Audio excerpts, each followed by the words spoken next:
అసలు మనుషులు ఏం చేస్తారు తెలుసా? దేవుడే లేడు అంటారు. అక్కడి నుంచి మొదలైంది సమస్య. దేవుడే లేడు అంటే 20వ వచనం ఏమని చెప్తుంది తెలుసా? దేవుని యొక్క అదృశ్య లక్షణములు ఏవనగా, ఈ సృష్టిలో ఉన్నటువంటి సంగతులు నువ్వు గ్రహించినప్పుడు దేవుడు ఉన్నాడో నీకు క్లారిటీగా అర్థమైంది. ఎవరైనా ఒక స్టేజ్ మీదకి వస్తారమ్మా? ఎవరైనా ఒక స్టేజ్ మీదకి వస్తారా? నువ్వు రా తమ్ముడు, నువ్వేనా లాస్ట్లో కూర్చున్న వాళ్ళు, నువ్వే టీషర్ట్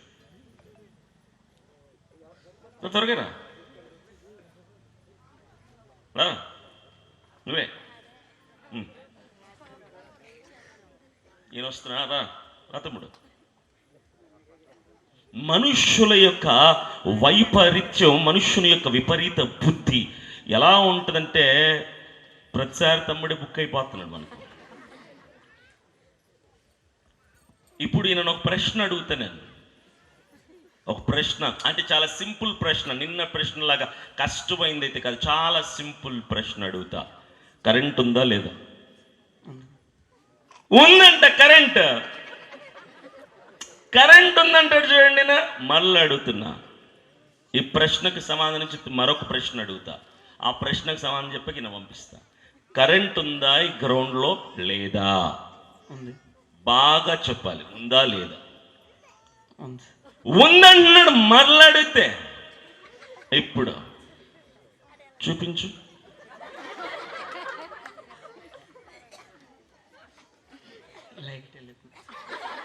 నేను కరెంటు చూపించమంటే లైట్ చూపిస్తున్నాను. నేను పిచ్చోన్ని అనుకుంటున్నాడేనా? అంటే మా కడపళ్ళందరూ మీకు పిచ్చోళ్ళ కనిపిస్తారా? నేను చూపించమంది కరెంట్ అయితే ఈయన 2000 5000 పెట్టి కొన్న లైట్ చూపిస్తున్నా. నాకు కరెంటు చూపించు బ్రదర్.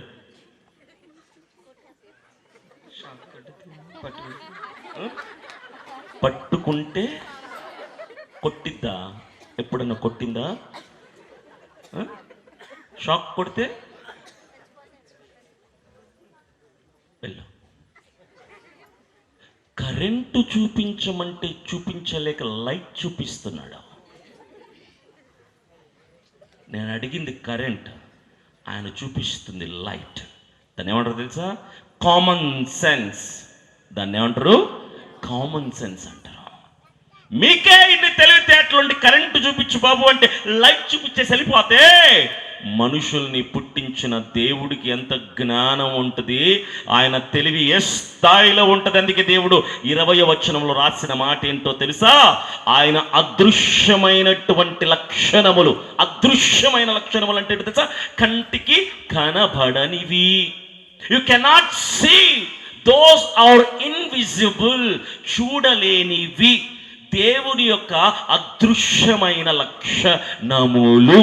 దేవుడు లేడు అని ప్రతి వెధవ చాలా అడ్డదిడ్డంగా వాదిస్తూ ఉంటాడు.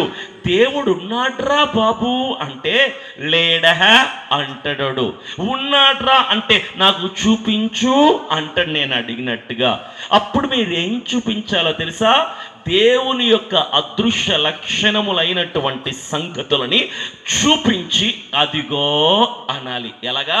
లైట్ చూపించాడు కదా తమ్ముడు, అలాగా. ఏం చూపించాలి తెలుసా మీరు? దేవుడు ఉన్నాడు అనటానికి రుజువుగా అలా టెంట్ బయటికి రోడ్డు మీదకి తీసుకెళ్ళి అదిగో అని లైట్ చూపించాలి. ఆ లైట్కి పేరే చంద్రుడు. ఆ లైట్కి పేరే మూన్ అని అంటాం. నాకు 2 భాషల్లోనే వచ్చు, ఇంకో భాషలో చెప్పడానికి రాదు. చంద్రుణ్ణి చూపించి చెప్పాలి అదిగో దేవుడు. అప్పుడు ఆడంటాడు, అది దేవుడు ఎలాగవుతాడు చంద్రుడైతే అంటాడు. ఇప్పుడు నేను అన్నాను కదా, అది లైట్, నేను చూపించమంది కరెంట్ అని. ఇప్పుడు ఇది లైట్ అయితే కరెంట్ లేదా? ఉందా లేదా? కరెంటు చూపించమంటే మనుషులందరూ కూడా చూపించేది లైటే లేదా ఫ్యాన్.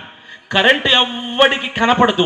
కరెంటు పని చేస్తుంది అనటానికి దాని ద్వారా తిరుగుతున్న వస్తువులను చూసి మనం అంటాం కరెంటు ఉంది అని.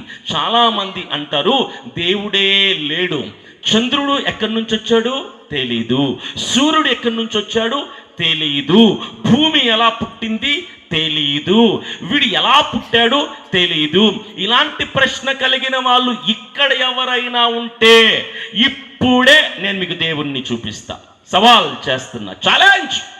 ఇక్కడ ఎవరైనా నాకు దేవుణ్ణి చూపించు, నేను నమ్ముతా అంటే నేను ఇప్పుడే ఆన్ స్పాట్ దేవుణ్ణి చూపిస్తా.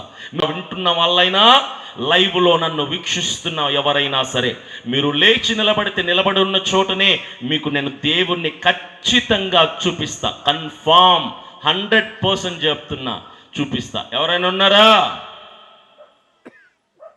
అతనిలాగా లైట్ చూపించి, చంద్రుడిని చూపించి, సూర్యుడిని చూపించి అదిగో దేవుడు అనను. నేను నిజంగా దేవుణ్ణి చూపిస్తా.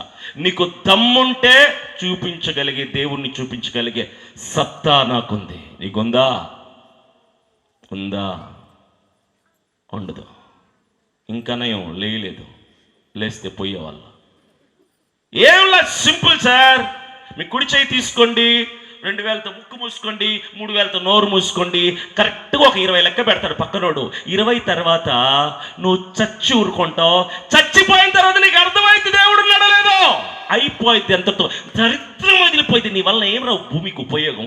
దరిద్రమైన బతుకు, దేనికి పనికిరాని సొంత దండగా బతుకులు ఇవన్నీ కూడా. ఏం బతుకులో తెలుసా?